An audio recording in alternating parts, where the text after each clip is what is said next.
point which which I noticed that very interesting discussion going on between us, and still not ended yet.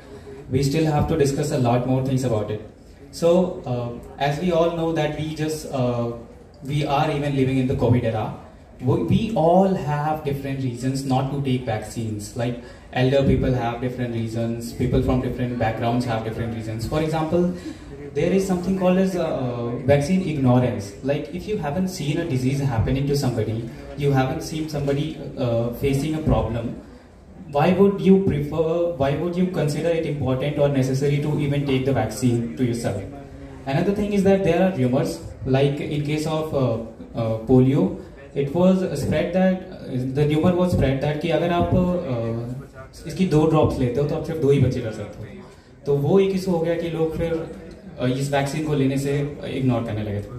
उसके बाद फिर क्या होता है कि हमारे यहाँ पे पॉलिटिकल लीडर्स का इन्फ्लुएंस बहुत ज़्यादा होता है, रिलीजियस लीडर्स का इन्फ्लुएंस बहुत ज़्यादा होता है. तो अगर वो मंच पे आकर अगर कोई ऐसी बात कह देते हैं कि ये वैक्सीन आपके लिए सही नहीं है या सही है, तो आप उसकी वजह से भी ये वैक्सीन ले भी सकते हो या नहीं भी लेते हो, उससे भी इम्पैक्ट पड़ता है. उसके बाद कई बार कुछ एंटी वैक्सीन ग्रुप्स वगैरह भी बन जाते हैं. फिर बेसिकली एक प्रॉब्लम ये भी होती है कि हमें कायदे से एजुकेशन नहीं है वैक्सीन के बारे में. एक जो नॉर्मल इंडिविजुअल्स हैं उनको पता ही नहीं होता है कि वैक्सीन कैसे एक्ट करती हैं, उसके बारे में एजुकेशन की कमी है. So these were the certain reasons we could figure out कि इनकी वजह से हम वैक्सीन नहीं लेते हैं. फिर इसके बाद फिर हमारे ग्रुप ने डिस्कस करना शुरू किया कि कैसे हम इन प्रॉब्लम्स को फेस कर सकते हैं. तो उसका सबसे अच्छा जो एक लाइन में अगर मैं इसको सम अप करूं तो it would be right knowledge from trusted source under no political influence without any monetary aims. तो अगर हम ऐसा कर पाए कि हम लोगों को अगर हम लोगों को सही इंफॉर्मेशन इम्पार्ट कर पाए एक ट्रस्टेड सोर्स से, तो उसकी वजह से ये हो सकता है कि फिर वो इंडिविजुअल्स राइटली डिसाइड कर सकता है कि उसके लिए वैक्सीन लेना सही होगा या फिर सही नहीं होगा. And then another thing is कि हमेशा मेडिकल ट्रीटमेंट का जो बर्डन होता है वो हमेशा डॉक्टर्स के ऊपर डाला जाता है, पर ये पूरी हेल्थ कम्युनिटी की रिस्पॉन्सिबिलिटी है, जिसमें एक आशा से लेकर के पूरे बड़े बड़े इंस्टीट्यूट्स तक की रिस्पॉन्सिबिलिटी होती है. और उसके बाद भी कम्युनिटी लीडर्स जो हो गए, कोई ट्राइबल ग्रुप के हेड हो गए, उनकी भी रिस्पॉन्सिबिलिटी बनती है कि वो अपने कम्युनिटी की हेल्थ का ध्यान रखें.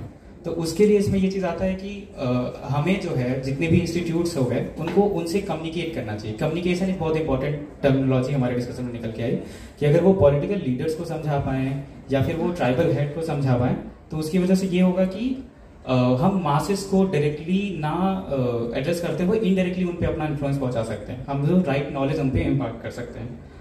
उसके बाद यही चीज़ हुआ कि आशाज वगैरह जो होती हैं उनका भी रोल काफ़ी क्रूशियल होता है, हमें उनको भी सही तरीके से ट्रेन करना चाहिए. उसके बाद बात है कि जब वैक्सीन हम बना रहे हैं तो हमारा मोटिव क्या होना चाहिए. जैसे फाइजर वगैरह बहुत सारी कंपनी आई, जब उन्होंने जो कोविड की वैक्सीन बनाई तो उसमें उनका मेन एम हो गया था to make money out of it, which should never be the driving force in making or giving any vaccine to a recipient. As medical students or researchers or scientists, it should be our aim to help people to treat them instead of making money. So I guess it's getting a little boring. So before that, I would say something that it's not okay. Okay, thank you so much. That's a pleasure hearing you. Another thing is that there are certain kinds of vaccine, various strains. Various like killed, attenuated, and different kinds of vaccine. We don't know which vaccine to give to which person, which is a very important thing. Like if I am ill, or if I am suspected, or if I am having chances of getting one disease, why would I take a vaccine of another kind?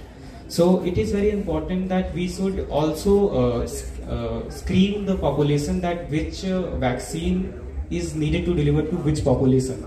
So that is also that is very important that we should also do the research in the population so that कि हमें पता हो कि हमें किस population को कौन सी vaccine develop करनी है. तो for that we will need to develop a technical expert team जो कि ये सब चीज़ों को रिसर्च कर पाए और फिर उसके बाद फिर वो सजेस्ट करे इंस्टीट्यूट्स को कि कौन सी जगह पे कौन सी वैक्सीन देनी है. और इसके बाद फिर ये होता है कि कई बार कुछ जब पैंडेमिक्स के कंडीशंस में या फिर नए नए इमर्जिंग डिजीजेस के ज़माने में हमें ये भी कई कुछ वैक्सीन इन्फोर्स करनी पड़ती हैं किसी एक पॉपुलेशन में, अगर वो वहाँ पे लोग ज़्यादा ससेप्टेबल हैं तो. तो हमें इतना अच्छा इन्फ्लुएंस भी बनाने की ज़रूरत है कि हम वो भी कर पाएँ. Thank you so much. Thank you for the speech.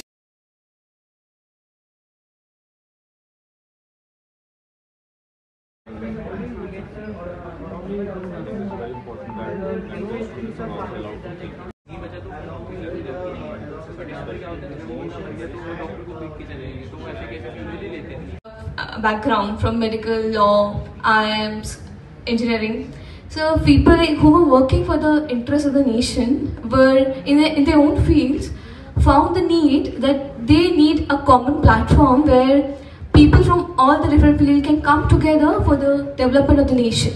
So in 2006, when students from different fields come together, decided that we shall form an organization for the national interest. In 2007, in the Ashram of Art of Living in Bangalore,